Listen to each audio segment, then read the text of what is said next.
My cheating wife brought her affair partner to a family dinner and announced he'd be moving in with us. Looking back, I often wonder how my life took such unexpected turns. My early years were simple, growing up in a modest home where loyalty, love, and trust were core values. My parents, though not perfect, exemplified devotion, and I always assumed it'd follow in their footsteps. I believed that if I did everything right, it'd find the same stability and happiness. I worked hard, pursued my passions, and met someone who seemed to share my ideals. But life had other plans.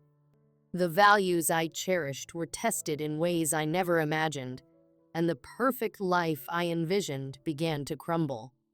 On a crisp November morning, I was outside washing my 2008 Mustang, a symbol of control and freedom in my increasingly chaotic life. While others found peace in hobbies like golf, I preferred the simple ritual of caring for my car. As I cleaned, I couldn't shake the feeling that time was slipping away, hinting at the profound changes ahead. Then, an unexpected visitor shattered my peace. A car screeched to a stop in front of my house, the driver nearly losing control. I recognized her, or thought I did. It was Judy, my mother-in-law. She stumbled out, tears streaming down her face. My stomach dropped. She ran down the driveway, burying her head in my chest, sobbing uncontrollably. "Come on, Judy," I said gently. "Let's go inside. You can tell us what's going on." I led her into the kitchen and sat her down. "He's such an idiot," she cried. "Would you like something to drink?" I asked, trying to keep her calm. "Do you have tea?" She sniffled. I nodded, made her a cup, and brought over a slice of chocolate cake she had left at our house the day before. As she wiped her tears, she looked at me and whispered, "Donnie, you're a good man." Penny's lucky. She'll probably never have to worry about her husband cheating on her. I froze. Judy wasn't talking about random men. She was talking about her husband, Penny's father. I felt stunned. I couldn't believe Ed had cheated on Judy. Again. As I started to leave the room, Judy grabbed my hand. "Donnie, your family. I want to talk to you." I swallowed hard. "Okay, Judy. What's going on? Why do men cheat?" she asked, her voice cracking. I glanced at Penny, who immediately jumped in. "Some say men are wired to spread their genes, but that doesn't make it right." "I'm not talking about all men," Judy interrupted. "I'm talking about your father, the man who promised to be faithful and keeps breaking that promise." "Mom, you know Dad loves you," Penny insisted. "But sometimes he struggles with his nature. All you can do is try to work through it." Judy shook her head. "When he married me, he vowed to put our marriage above everything else." The doorbell rang, cutting the conversation short. "I'll get it," I said, relieved for the distraction. I opened the door to find Ed standing there, looking defeated. "Hi, Dawn," he muttered. "Is Judy here?" "They're in the living room," I said coldly, stepping aside. I went back outside to clear my head, focusing on my car, but I couldn't shake the disgust I felt toward Ed. A giggle behind me made me turn. Two arms wrapped around my waist, and a lock of brown hair fell over my shoulder. "Donnie, do you love me?" Penny asked. "Of course I do," I said, caught off guard by the question. "I need your help," she whispered. "Can you grill some steaks? Maybe calm Mom down? They might actually divorce this time." "Has this happened before?" I asked. "Several times," Penny admitted. "But Dad seems serious about getting help now." "Maybe your mom should have put her foot down sooner," I muttered. "What do you mean?" Penny asked. If I were her, I would have left him the first time he cheated. Penny's lips trembled as she tried to hold back tears. You don't understand, Donnie. Your parents were perfect. You've never had to deal with this. I don't want my parents to split up. When we have kids, I want them to have grandparents who love them. I want us all to be one big happy family. I sighed. Okay, honey. I'll help. I spent the afternoon talking with Ed while grilling steaks. He tried to act like he knew everything about Mustangs, sports, and cooking, but I saw through his charade. Eventually, I asked, So, what's going on with you and Judy? His face paled. I didn't mean to hurt her. She wasn't supposed to find out. I clenched my jaw. How original. If you didn't want to hurt her, why do the one thing that would? After dinner, Judy looked at me and asked, Do you think counseling could help? I glanced at Ed, then at Penny. They both nodded, desperate for me to say yes. Counseling can help you work through problems, I said carefully. It wasn't a lie. It heard it on a therapy show. Judy nodded. Okay. Well, give it a try. But later, I pulled Ed aside in the garage. Grabbing him by the throat, I slammed him against the wall. This is the last time I lie to save your cheating ass, I hissed. If you cheat again, you'll have more than a divorce to worry about. Got it? He nodded frantically, and I let him go. A month later, 3 days after Christmas, we found ourselves in the morgue, facing Ed's lifeless body. The detective told us Ed had been caught at a motel by another man's husband. That man had kicked in the door, and, well, Ed didn't make it. Judy didn't shed a tear. I don't care where he's buried, she said coldly. In the weeks that followed, she grew angrier at Ed rather than grieving him. Penny, on the other hand, moved on quickly. Too quickly. One night, after hosting a gathering, I picked up Penny's phone. A message caught my eye. My hands went cold. As I read, my world shattered. Penny had been seeing someone else. When did she even find the time? Then it hit me. Penny had always defended her father, even when he was caught cheating. Maybe she was more like him than I realized. Maybe you really can't fight nature.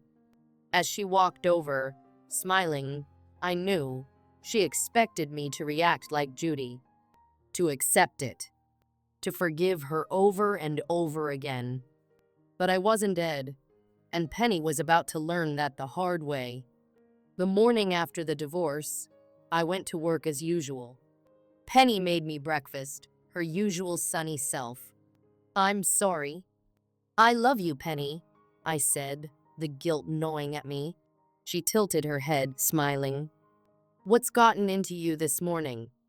Just wanted you to know how much I care about you, I replied, as if trying to stop something we'd both regret. At work, I threw myself into tasks, finishing ahead of schedule. As I was leaving at 9:30, Penny called. Hi, honey. Want to have lunch together? I felt a rush of relief. Maybe it'd been wrong. I'd love to. Home or a restaurant? Hold on, I have another call, she said. A few seconds later, she returned. Can we do lunch tomorrow? Mom needs to talk. My stomach sank. I'll probably be busy, I said, hanging up as my suspicions crept back in. I called Judy, Penny's mother. Better now that I've heard from my favorite son-in-law, she chirped. Your only son-in-law, I reminded her. But still my favorite, she laughed. Have you talked to Penny today? She's going to ask you something soon. Just a dinner for the three of us, I said. Oh, that sounds nice. I'll pretend to be surprised when she calls.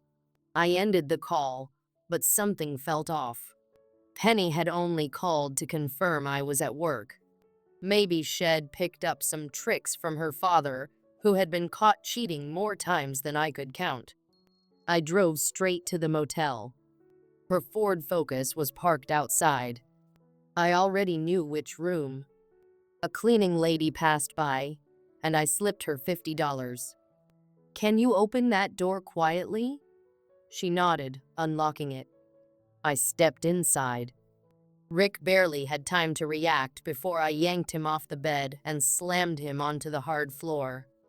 "Donnie, what are you doing?" Penny screamed, rushing to pull me away.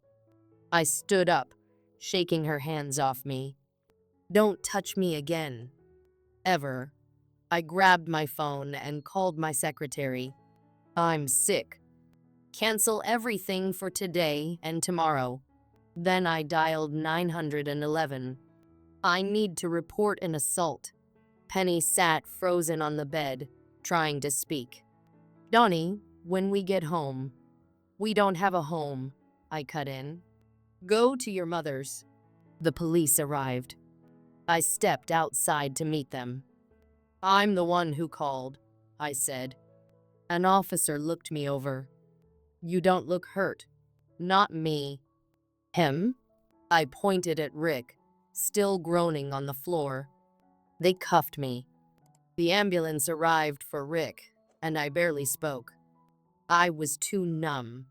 At the station, they booked me for assault.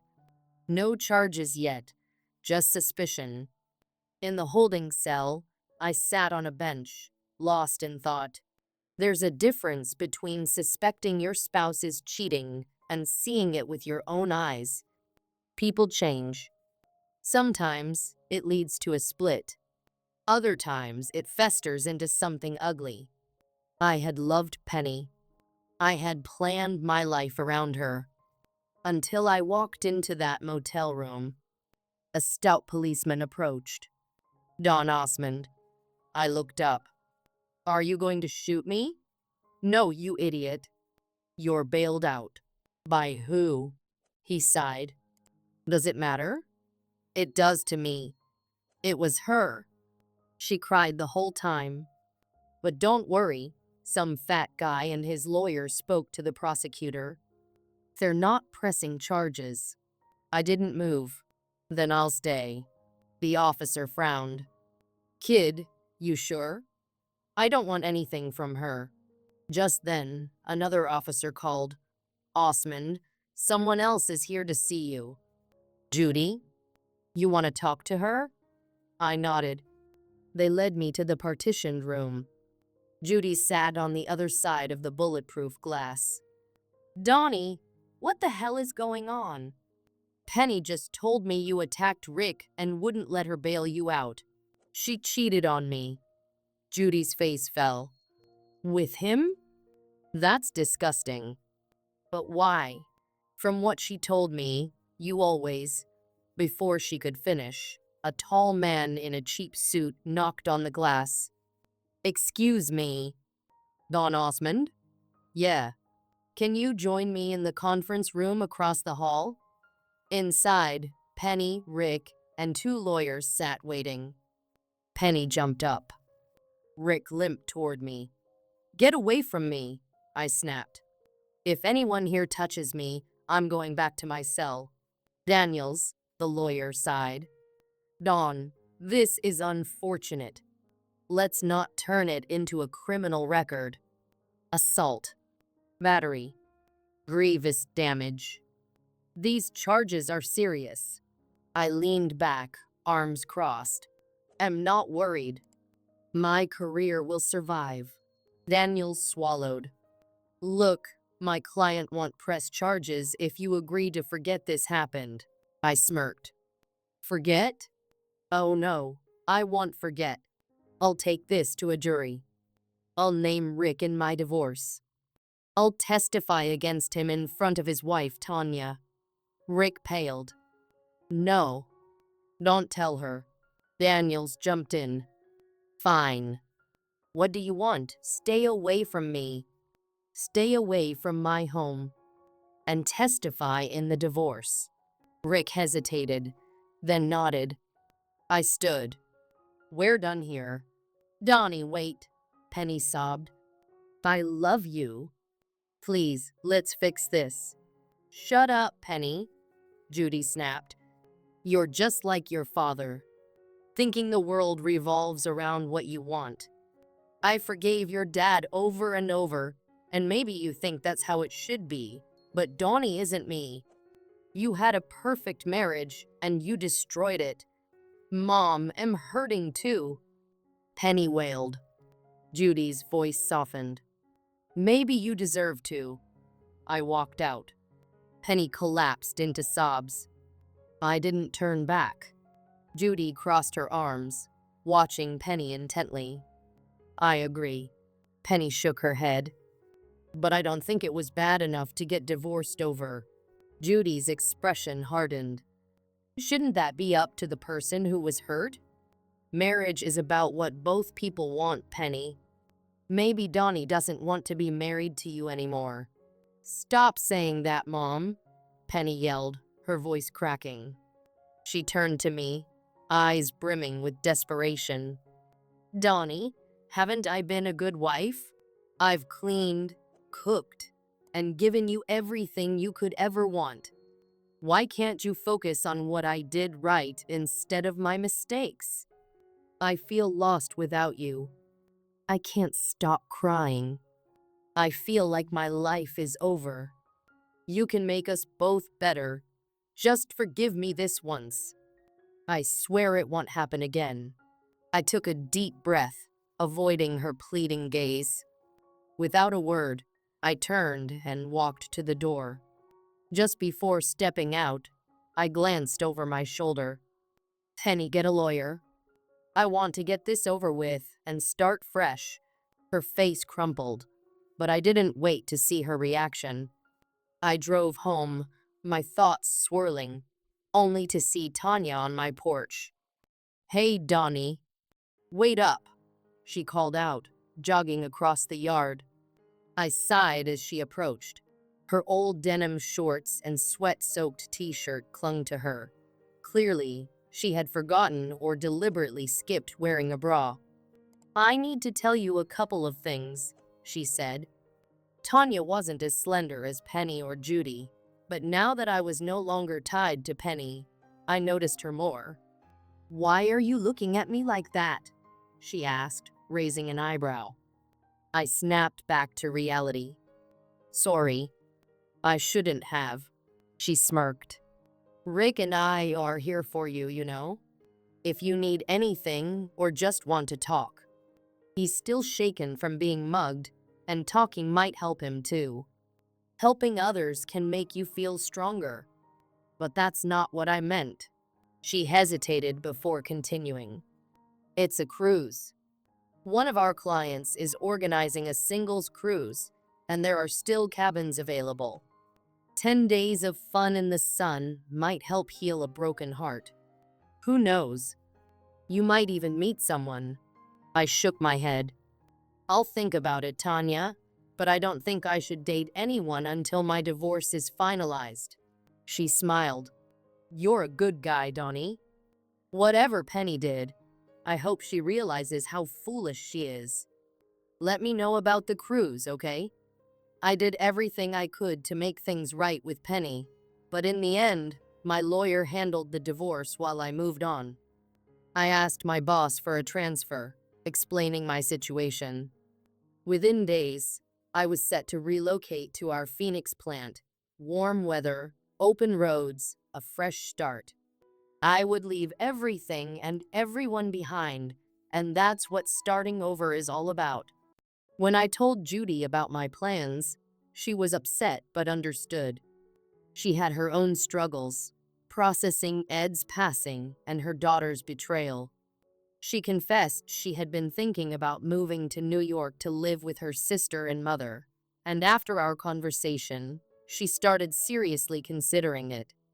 Honey, I don't have to tell Penny about your plans, Judy assured me. That girl is obsessed with you. She spends most of her time following you around. terrified you'll find someone else. She was furious when she saw you talking to Tanya on the porch. Called her every name in the book and cried for hours. I sighed. She's terrified I'll fall for Tanya and tell her everything. Then what? End up together? It's not that far-fetched, Judy admitted. Donnie, I know you loved my daughter. I could see you struggling, trying to figure out how to take her back the other day.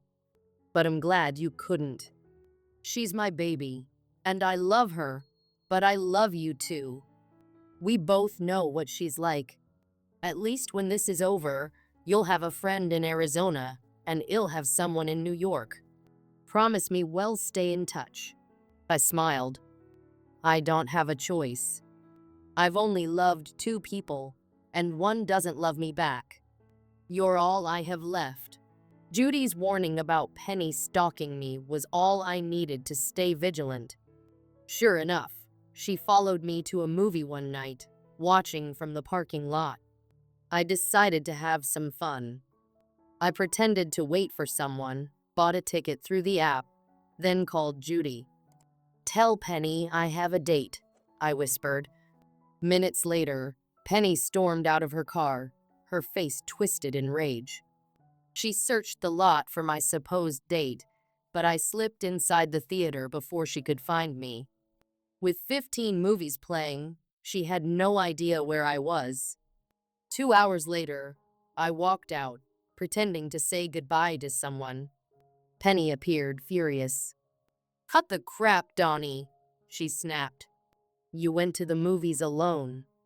I've been following you since you left, I smirked. Get used to it, Penny. I won't always be alone. Sooner or later, I'll meet someone I actually want to be with.